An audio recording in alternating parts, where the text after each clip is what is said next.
ജീവിതത്തിൽ വിജയിക്കാൻ ആഗ്രഹിക്കുന്നവർ ഈ ഉദാഹരണം ഒന്ന് ശ്രദ്ധിച്ചു കേൾക്കൂ. ഇത് നിങ്ങളുടെ ചിന്താഗതി മാറ്റിയേക്കാം. നിങ്ങൾ ഒരു കുരങ്ങന്റെ മുന്നിൽ കുറച്ച് പഴവും കുറെ പണവും വെച്ചാൽ ആ കുരങ്ങൻ എന്തു ചെയ്യും? അത് പഴം മാത്രമേ എടുക്കൂ. എന്തുകൊണ്ട്? കാരണം ആ പണം ഉപയോഗിച്ചാൽ ഇതിലും എത്രയോ അധികം പഴങ്ങൾ വാങ്ങാമെന്ന് കുരങ്ങനറിയില്ല. പണത്തിന്റെ മൂല്യം അതിന് മനസ്സിലാകില്ല. ഇനി മനുഷ്യരിലേക്ക് വന്നാലോ? ഭൂരിഭാഗം പേരും ഇതുപോലെ തന്നെയാണ്. ഒരു ജോലിയും ഒരു ബിസിനസ് ചെയ്യാനുള്ള അവസരവും മുന്നിൽ വന്നാൽ പലരും ജോലിയെ തെരഞ്ഞെടുക്കൂ.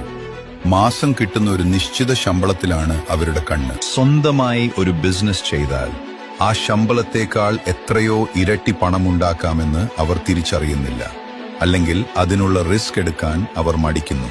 അതുകൊണ്ട് സുഹൃത്തെ, കുരങ്ങനെ പോലെ പെട്ടെന്നുള്ള ചെറിയ ലാഭം മാത്രം നോക്കാതെ വലുതായി ചിന്തിക്കൂ.